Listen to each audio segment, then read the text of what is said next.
All right, law of uninhibited growth or decay. So many natural phenomena follow the law that an amount A varies with time t according to the function a of t equals a sub 0 times e to the power of kt. Here, a is the original amount when time is 0. Cannot be 0, and it's a constant. K is always going to be greater than 0 because you're growing. The equation 1 states that the amount A is increasing over time. If K is less than 0, the amount A is decreased over time. In either case, when an amount A varies over the time according to equation 1, it is said the following exponential law, or the law of uninhibited growth when K is greater than 0, or decay when K is less than 0. Meaning, this is number 1. My bad. This is number 1. This would be number 2. I forgot to label them.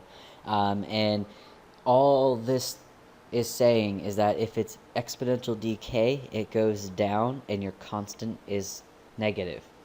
It's exponential growth if it goes up and your k is positive. Other than that, the equations are exactly the same. Alright, a model that gives the number n of cells in a culture after a time t has passed and early stage of growth is n of t equals n sub 0 times e to the power of kt when k is greater than 0. N sub 0 is your initial number of cells, so any n sub 0 is how much did you start off with. If right now, before any time goes, I have 1 bacteria, and let's say an hour later it doubles, I'll have 2 bacteria. Okay, K is going to be your positive constant, and that represents the growth factor of the cell. I'm sure you remember something like this in biology or math before, but it's just the perfect example because bacteria grows exponentially. And, bacteria, viruses, all that stuff grows exponentially. That's why it's the perfect example. So a colony of bacteria that grows according to the law of uninhibited growth is modeled by the function n of t equals 100 times e to the power of 0.054 t, where n is measured in grams and t is measured in days. So remember, t in math is always time. It will never, ever, ever, ever, ever represent anything different. If it does, that mathematician just shouldn't be a mathematician. T is time, okay? So let's determine the initial amount of bacteria. So the initial amount, that's here. That's the N0. So since we know we're growing, because this is bacteria grows, we have our formula, N of t. We could just put N. T just means time. So our initial amount, which is N sub 0, times e to the power of k. The constant, we're actually giving it. But that's just our formula we're coming from. So if we plug in what we're given, this is what we're given. If we kind of look at it and apply it to what we have 100 e to the power of 0.054 t. So if it's asking for the initial amount, what's in place of the initial amount? It's 100. So our initial amount equals 100 grams. So that's our initial amount.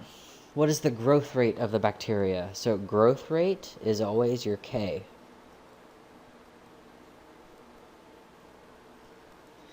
That's your constant. So what's in place of the K? It's 0.045. But we want a percentage, 0.045. That doesn't really mean too much to us, so we would say K is 4.5%. If you can't remember, you move 2 decimal places. That's why. Or you could multiply 0.045 by 100. Alright, part C. What is the population after 5 days? So we're asking about what is the population after some amount of time. So we're actually given t, which is 5. So all we have to do is just plug it in. We have 100 times e to the power of 0.045 t, which is time, and that's 5 days. And we plug this into our calculator. So I'll actually show you how to plug this into your calculator. I've said it before, but I'm going to say it again. you can download the calculator I'm showing you on my screen. You can find it on Canvas under announcements, and it's very obvious which announcement it is, and you can download it for free for 6 months, okay? Alright, so let's plug this in. We have 100 E. E is second divide. That's how you get the little e. To the power of 0.045 times time, which is 5. And we get 125.23. So on the test and on the homework, I tell you exactly where to round. Here I don't, because I tell you explicitly on the homework, but it is approximately 125.2 grams. So after 5 days, you have 125.2 grams of this bacteria. So part D is how long, that's always time, how long, you're talking about how long is it taking you, will it take for the population to reach 140 grams? So now we're trying to find when are we going to get the amount of 140 grams. So let's plug it in. We have 140 equals 100 times e to the power of 0.045 t. That's what we're trying to solve for. So first things first, we want to get as much away as possible from the variable of t. So the first thing that we can do is divide this out to get one thing away from it. So when we divide 140 by 100, we're left with 1.4. This is the only time really you can ever use decimals, and it's okay. And since we cannot solve this, 1.4 and e can never be the same base, we're going to switch this to ln. So we have ln 1.4 equals 0.045 t. Let's solve for t by dividing.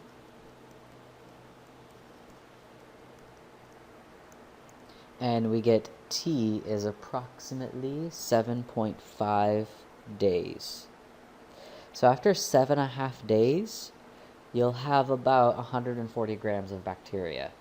Now that should make sense. If we go back and kind of look at the previous example of part C, 5 days is 125. So 7.5 days, 140. Yeah, that seems about right. So your answer shouldn't be weird. It shouldn't be like 3 days or 14 days. So it should be, your answer should make sense, okay? All right, part E. What is the doubling time for the population? So we originally started our initial value. Remember, our initial value is n sub 0 is 100. So if we want to double it, that's multiplying it by 2. So we want to know when is n 200. So same, just like the previous example we did, the part D, we have 200 equals 100 e to the power of 0.045 t. We're going to divide by 100. And when we do, we're left with 2 equals e to the power of 0.045 t. There's nothing in front of e, so let's go ahead and switch this to ln. We have ln 2 equals 0.045 t. Divide by 0.045. And we get t is approximately 15.4 days. And that makes sense because if we're doubling it, we're doing it 2 times. So 15.4 days makes sense. A colony of bacteria increases according to the law of uninhibited growth. So if n is the number of cells and t is the time in hours, express n as a function of t. All that's asking is what formula would you use?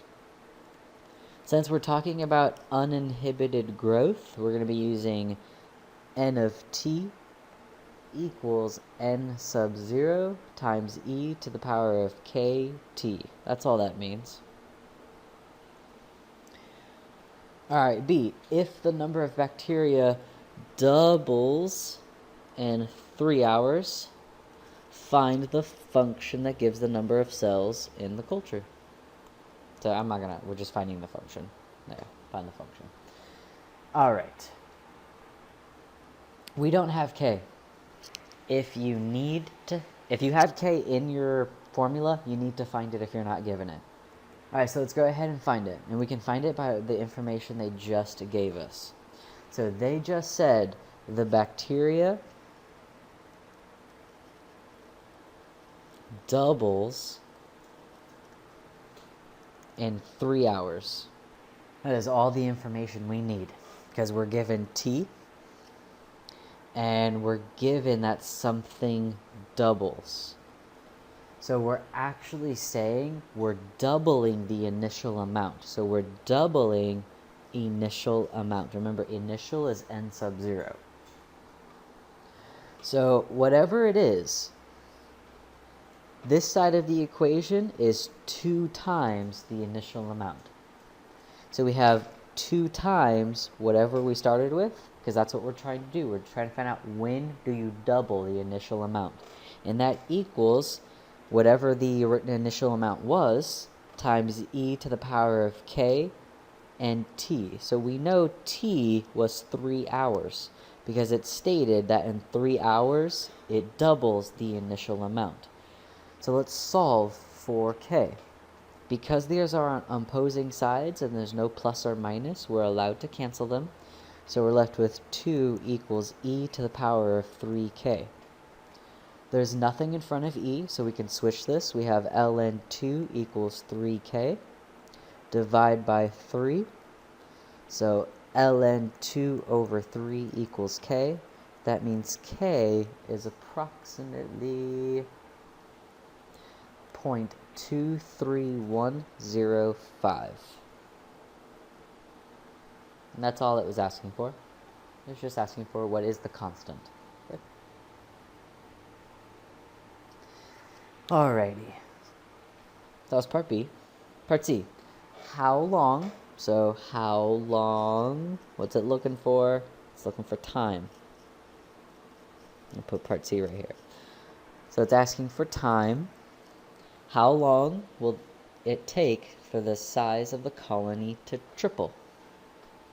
So we want to look for how long for the original value to triple. So we can have 3 times the initial value. 3 times what we started off with. Isn't that very similar to what we just did about the doubling in 3 hours? But this time we have k. So we're just trying to find t. So you see the only difference is... So we know that we are going to triple whatever we started off with. And that equals whatever we started off with times e to the power of k. We have k. K is 0.23105 times t. We're trying to find when. So we're going to cancel those out. We have 3 equals e to the power of 0.23105 t. Let's go ahead and switch this to ln. So we have ln 3 equals 0.23105 t. Divide. And we get t is approximately 4.755 hours. So the colony will triple in about a little over 4.5 hours. How long? So how long? We're looking for time again. How long will it take for the population to double a second time? That is, increases 4 times. That is a trick question. We actually don't need to do much math at all. Alright, so the population, we know something about it already. We know that the population doubles in 3 hours. It told us that. So, if we want to double it again, it's going to double again in another 3 hours. Because that's the rate. It doubles every 3 hours. So we have 3 hours, which is the first double. If we want to double it again, we have another 3 hours, which is 6 hours. Uninhibited radioactive decay. So instead of k being positive now, it's going to be negative because we're decaying. That's the only difference, is that if we're decaying, K is negative. If we're growing, K is positive. Traces of burned wood, along with ancient stone tools in an archaeological dig, were found to contain approximately 1.6% of the original amount of carbon-14.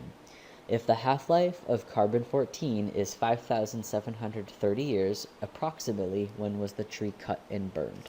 This is 100% factual. This is how archaeologists approximate how old something is when they find it. I think it's pretty cool. Alright, so since we're talking about decay, and say, like I didn't say decay before, we know it's decay because half-life. Half-life means you're cutting it in half every time, so you're decaying. So we have A equals A sub 0 times e to the power of kt. And instead of using n, this time we're using A because it's ancient tools, we're talking about age, that's why.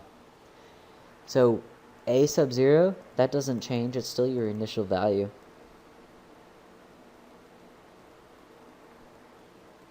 Your K is still your constant, but it has to be negative.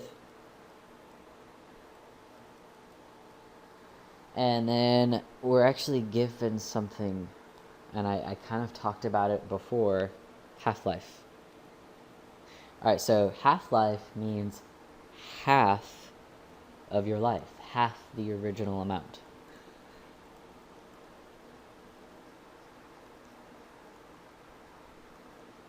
And remember, original amount means A sub 0.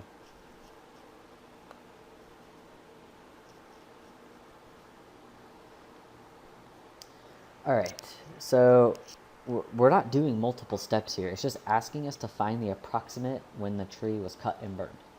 So we have to do all the steps. We have to find K, then we have to plug in stuff and do stuff. So we actually have to do all the steps that we've already been doing, but in one problem now. So we're stated that at the time we found this tree and how decay works for radioactive material in carbon-14, it's half-life. So it's half the original amount.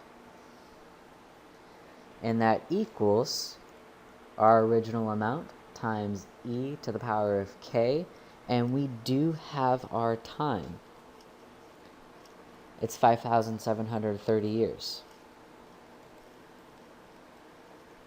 Because that's the half-life of carbon.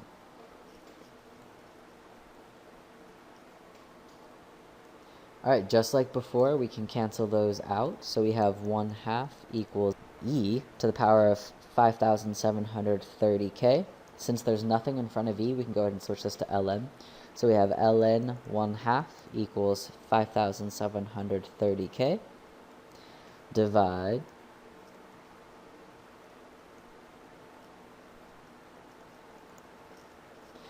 So we have ln 1/2 divided by 5,730. And the calculator, it's going to give you this. It may or may not, it just depends on what calculator you have. That's what your calculator is going to give you. All that means, it's a scientific notation. Yeah, throwing that back.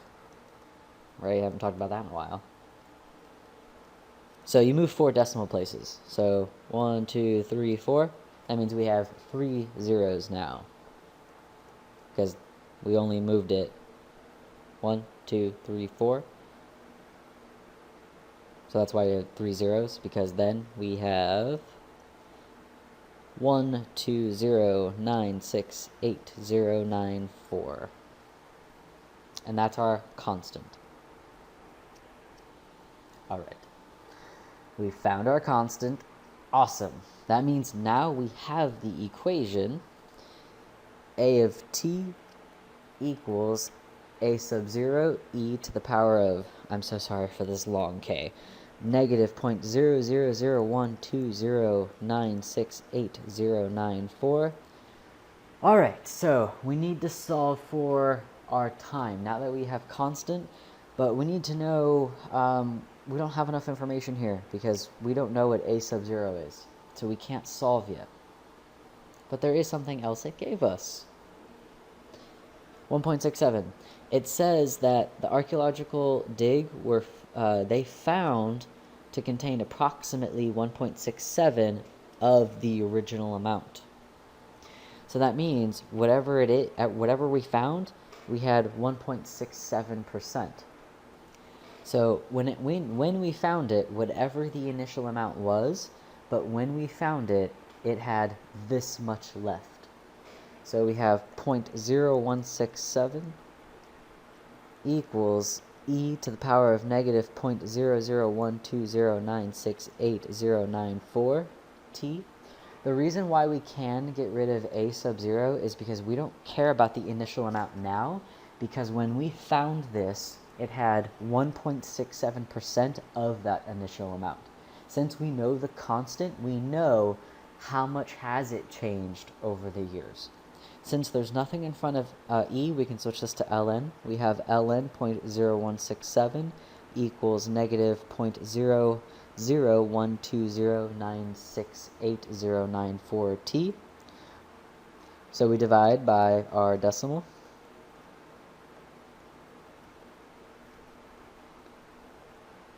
I'm just going to do that. I'm not going to rewrite it.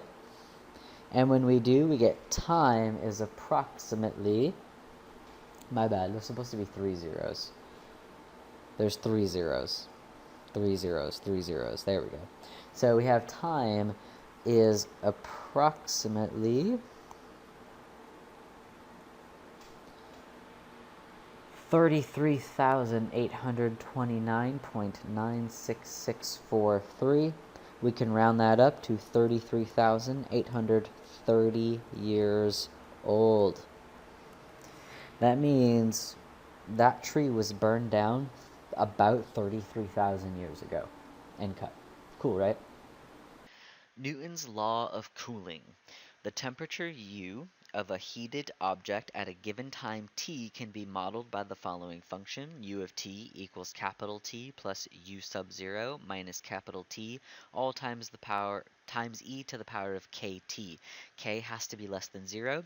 T is the constant temperature of the surrounding medium, U sub 0 is the initial temperature of the heated object, and K is a negative constant. Let's use Newton's law of cooling. An object is heated to 100 degrees Celsius and then is allowed to cool in a room whose temperature is 30 degrees Celsius.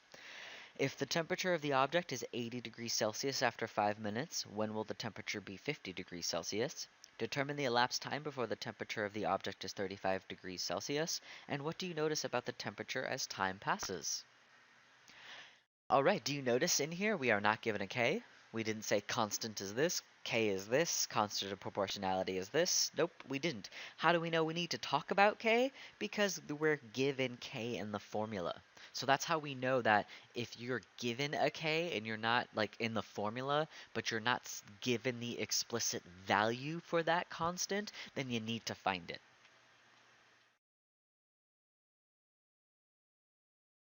So we're going to use part A to give us our constant, because part A is saying if the temperature is 80 degrees Celsius after 5 minutes, when will the temperature be 50 degrees Celsius? So that's giving us some type of connection between it takes this long to go from 100 to 80, and then how long will it take to go from 80 to 50. So that's going to give us some type of constant of how much is this cooling off.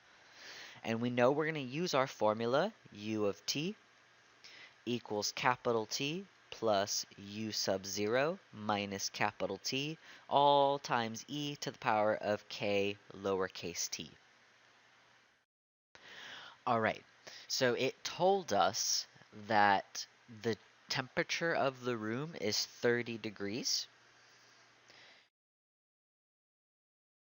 And it says that T is the constant temperature.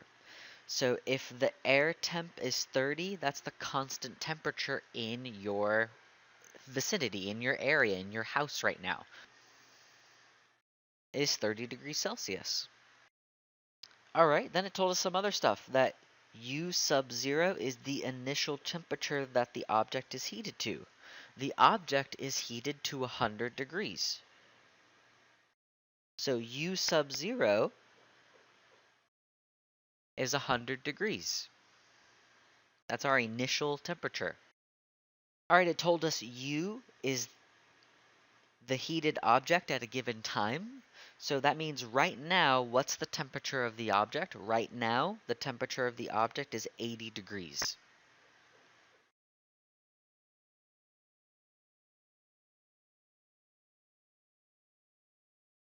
And lowercase t, we know that always, always, always, always represents time. So it takes 5 minutes for it to cool down to 80. Do you notice we have all the little things highlighted underneath except k? Remember, e is a number, so it's not an actual variable. So we can find k by plugging everything in. All right, so we have u of t. So u of t, that's what's the temp right now. So right now, that temperature is 80 degrees. And that's going to equal the temperature of the room. So the temperature of the room is 30. Then we're going to add that to how much did we heat it to? Well, we heated it to 100 degrees. We're going to minus it by the air temp in the room. So the air temp in the room was 30. And that's all times e to the power of k. That's what we're trying to find. Times time. And this took 5 minutes for it to get to 80 degrees. Let's just simplify some things because we can. So we have 80 equals 30 plus 100 minus 30. That's 70. Times e to the power of 5k. We can subtract 30 over. And when we do, we're left with 50 equals 70 times e to the power of 5k. We just distribute. We need to get e by itself, so in order to start getting e and k by itself, we're going to divide by 70. When we divide by 70, we're left with 5 over 7 equals e to the power of 5k. Because we're solving for an exponent, we need to switch this to ln. So we have ln 5 over 7 equals 5k. Divide by 5. And we're going to get our constant of negative 0.673 is our constant. That means, remember back in 2.5, once you find your constant, you find your model. So our model is u of t equals 30 plus 70 e to the power of negative 0.0673 t. And we say 70 because that's the difference between heating it up and the air temperature in the room. So we're going to use our model now to actually answer a few questions. Just like in 2.5, the model, that's not even the question. That's just helping us find what can we use to figure this out. We found the relationship between cooling and time. All right, so part A. When will the temperature be 50 degrees Celsius? So we're looking for when. Remember, when is always going to be your lowercase t for time. So using our model, now that we found our constant in between temperature and cooling and time and cooling, we can find when is it going to be 50 degrees Celsius. So when we're looking for when is it going to be this temperature, we want to know ultimately when is it going to be this temperature. So we're looking for when is it going to be this.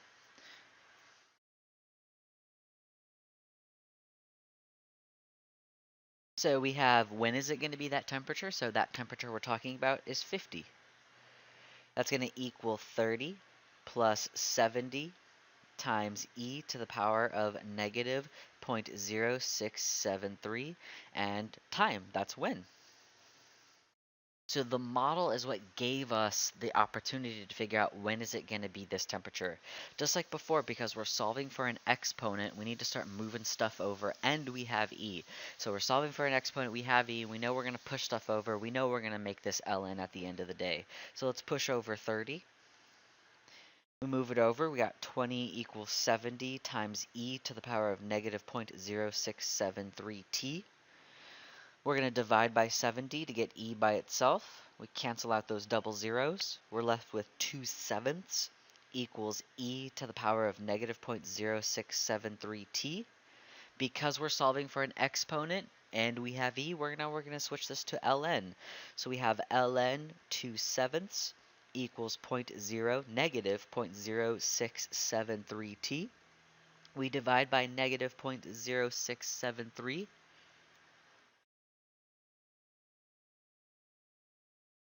and we get 18.6-ish minutes. So 18.6 minutes, what is that in seconds? How do we get from minutes to seconds? Well, it's 18 minutes, we know that. So to get 0.6 seconds, so 0.6 seconds to how much is that actually in seconds? So we multiply times 60. So 0.6 times 60, because there's 60 seconds in a minute, and we get 36 seconds. So either 18.6 minutes or 18 minutes and 36 seconds. If you heat something to 100 degrees in this room, it will take 18.5 minutes for it to cool down to 50 degrees Celsius. Part B. Determine the elapsed time before the temperature of the object is 35 degrees Celsius. So we're looking, it's the same thing. It's just a fancy way of saying when. Determine the elapsed time. Again, that's just saying when. It's saying when will the temperature of the object be 35 degrees Celsius. So we have our U again. Using our model, this is part B. So we have our U, which is going to be the temperature that we want it to be. That's 35 degrees Celsius. And again, we're looking for when. When is this going to be? We don't know it. So we have the temperature that we want it to be. That's 35. And that equals 30 plus 70 e to the power of negative 0.0673 t. So I really suggest you pause and try to solve for t on your own. Let's solve for t together. So to solve for t together, we're going to subtract 30. So when we do, we're left with 5 equals 70 times e to the power of negative 0.0673t. We're going to divide by 70 to get e by itself. 5 divided by 70, you don't have to simplify that. I'm just going to use 5 over 70. You can, if you want to, you can simplify that, but I only cancel out zeros if I simplify. In an intermediate step like this, meaning we're not done yet, you don't have to simplify.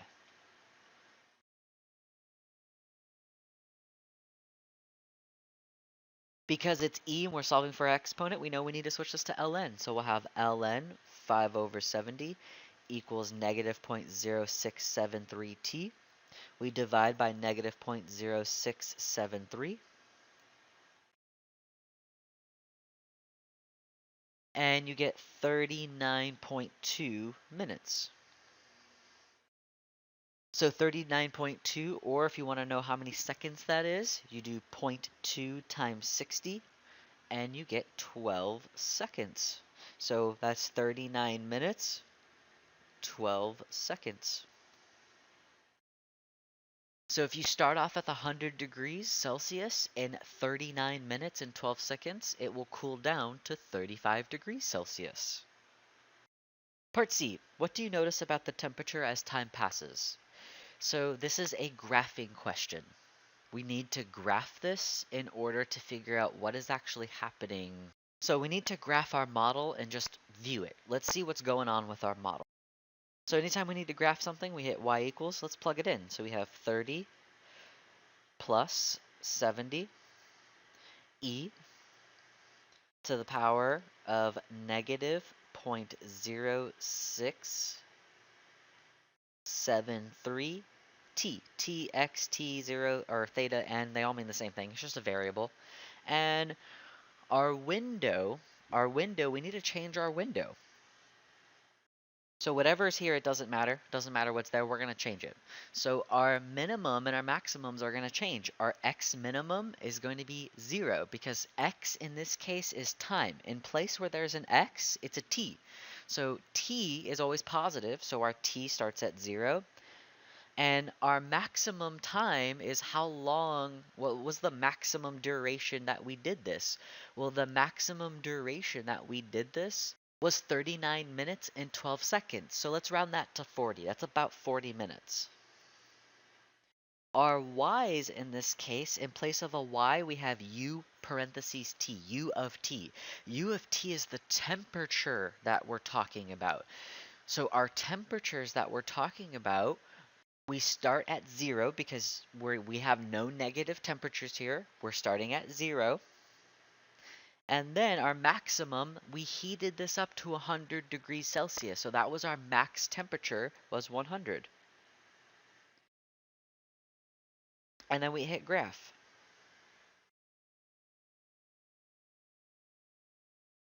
And there's our graph. I'm going to explain some things about this graph. So looking at the model, u of t equals 30 plus 70e to the power of negative 0.0673 t. We see that as t increases, the exponent negative 0.673t becomes unbound in the negative direction. As a result, the value e to the power of negative 0.0678t approaches 0. So the value of u, the temperature of the object, approaches 30 degrees, which is the air of the temperature. So unbound in the negative direction, that means it's becoming unbound this way. That's unbound that way. And it's forever and ever as it approaches our positive infinities. It's just forever and ever approaching the air temperature of the room. Now, why do we think that? Because is it ever going to be cooler than the air temperature of the room? No. When you ever have an object, traditionally speaking, without talking about too much of physics and temperature, but just standard object in a room, it is going to be the temperature of the room air. You know, when you buy water or canned soda at the grocery store and you bring it home and it feels cold, but it's not cold? That's because the air temperature of the grocery store is always going to be cooler than the air temperature of your home or your car. That's why your can feels cold, because it's matching the air temperature. Grab something right now on your desk. It's going to feel cooler in your hand because the air temperature in your room or your house or wherever you're at, usually, unless you're outside in the sun, it's going to be cooler than your body temperature. So that's why things feel cool as you touch them, because that's going to be the air temperature of the room when your body is always going to be higher. So when we're talking about how does this behave? It's always going to approach the air temperature of the room, which in this case is 30 degrees Celsius.